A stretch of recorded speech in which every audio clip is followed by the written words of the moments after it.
Hey there. So it's been a while. Welcome to Money in Minecraft, voting with your dollar. This is just some guy. I've been wanting to make this video for a while, and I felt like I couldn't just jump into it. I had just recently made my channel, still very recently, sorry as I get acquainted with my surroundings. Still very recently have my channel, and I wanted to spend some time getting comfortable. What kind of food do we have? We got some steak. Okay, I'm gonna mine for a while I talk. So I wanted to spend some time getting comfortable with things, getting comfortable with my voice, how to do audio a little bit better. Still not great, but a little bit better. And honestly, I've decided that a lot of that is just me stalling. So I'm going to jump in. Where do we start? Okay, what do I mean when I say voting with your dollar? Boiled down, it simply means that our decisions about where to shop and what to buy both validates the model of that product and represents our vote of confidence in that company. It's a lot of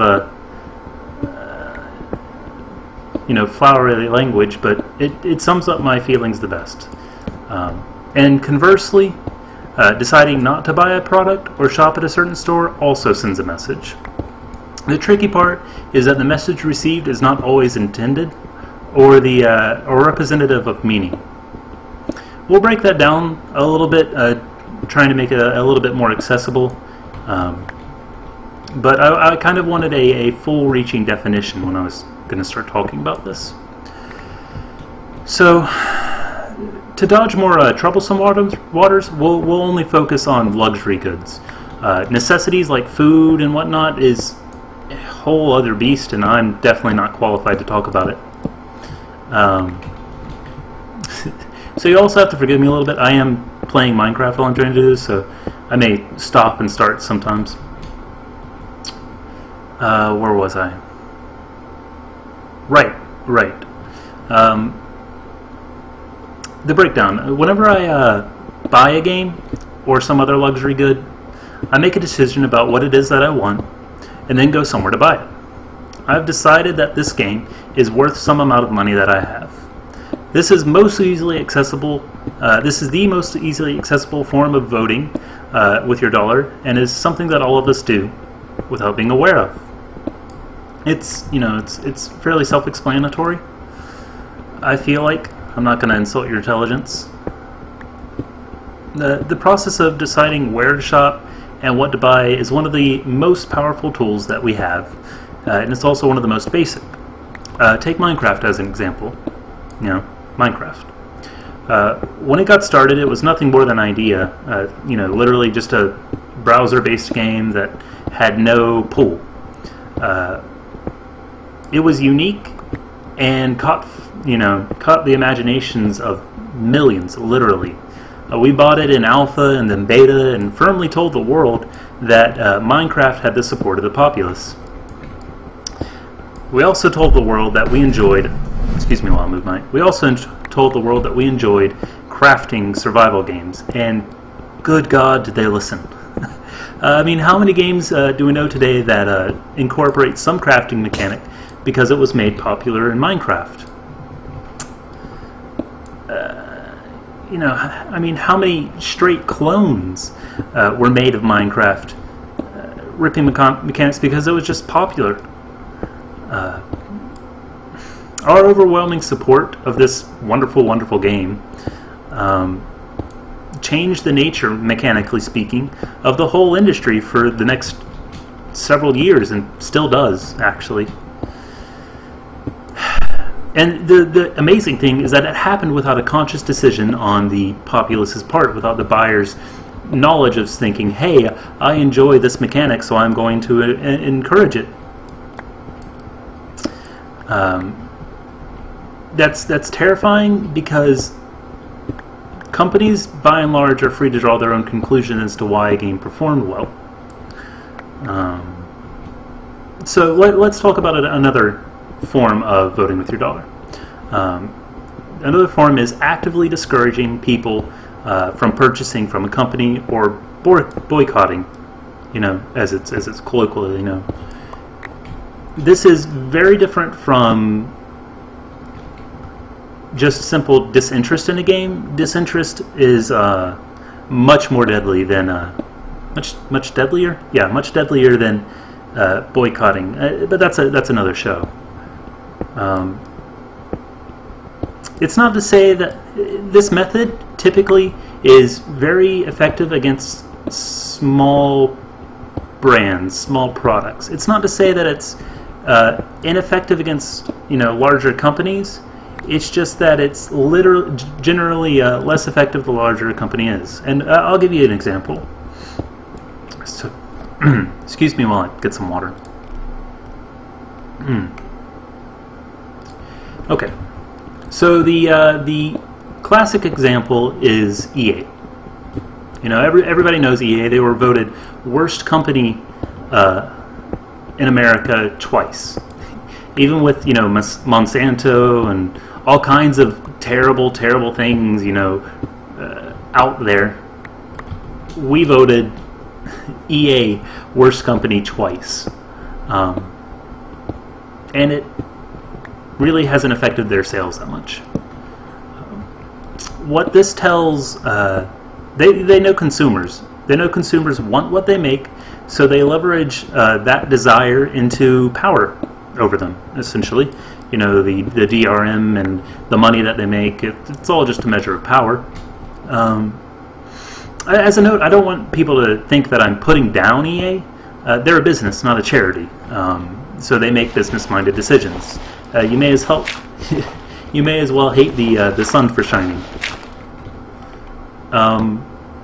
Let's see. Damn. There we go. So when people call for boycotts of large brands like EA, sure, some people have taken note, but by and large, people are going to buy what they want. So we've seen how, now that we've talked about how boycotting affects larger brands, let's talk about how it affects smaller brands. And I'm going to bring up a game that maybe not a lot of people have heard about, and it's honestly why I'm going to talk about it. It's Bravely Default. Now, Bravely Default is put out by Nintendo, which I'm not saying in any shape of the word that Nintendo is a small company. But the idea of Bravely Default is small. It is not very well known, and it's an old school JRPG, essentially. So since the idea of Bravely Default, is small, it suits our purposes in talking about this. Nintendo, the whole reason people decided to, I'm going to line with this with stairs, I think. The whole reason people decided to boycott this new game is that Nintendo decided to include microtransactions, which, again, they're a business, not a charity, but it is troubling for a number of reasons. As briefly as possible, microtransactions in a full game are seen as problematic because it could encourage the developer to design around the game not being fun and just skipping it with a microtransaction. There are other reasons that it's bad, and I'm not going to go through all of them. I was just giving an example as to why people may be worried about this. Maybe in a competitive game, you could leverage money into in-game advantage, which would be problematic as well. Anyways, the point is that a group of people decided that this was worth fighting over, and actively fought against a game with an anemic user base. So what happens when the dust settles from this? Nintendo has a lot of evidence that microtransaction works. I'm sure that most of you have played League of Legends, right? It obviously works. But if the message that Nintendo hears isn't about microtransactions, what is it about? It's about old school JRPGs. Since Bravely Default didn't sell well, Nintendo will say that old school JRPGs are a thing of the past. And any attempt to restore the genre to its, Final Fantasy VI glory is abandoned. This unintentional message, sent by a small group of gamers, may well robbed us of the next, Persona game. I'm not saying it did, but think about that. Think about how the message would have looked if instead... Really? Sorry. Think about how the message would have looked instead if, instead of boycotting the game, we boycotted the microtransactions. Games sold very well, millions of copies, and they didn't make a cent off of microtransactions in the game. That message would look very different, right? It's not like consumers went out of their way to send a message about JRPGs to Nintendo. They were just passionate about a subject, and there were unintended consequences. It's important to understand that the power we wield as consumers can affect the industry. Damn.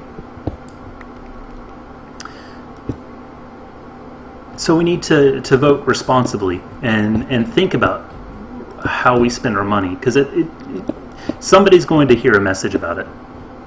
I want to say that there's some great call to action here, but there just simply isn't. Life is rarely so simple. Just think about the company that you're going to support honestly, and ask if you're willing to subsidize their choices. Or if it's necessary to burn down a whole idea just because a portion is objectionable. Either way, I feel like I've made my point here. I wanted to talk about... I wanted to talk about what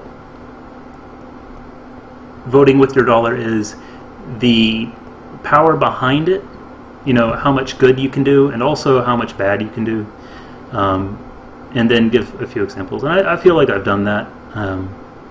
If you guys like what you see here, comment, subscribe, that kind of thing. I hope you have a nice day, and I'll see you next time.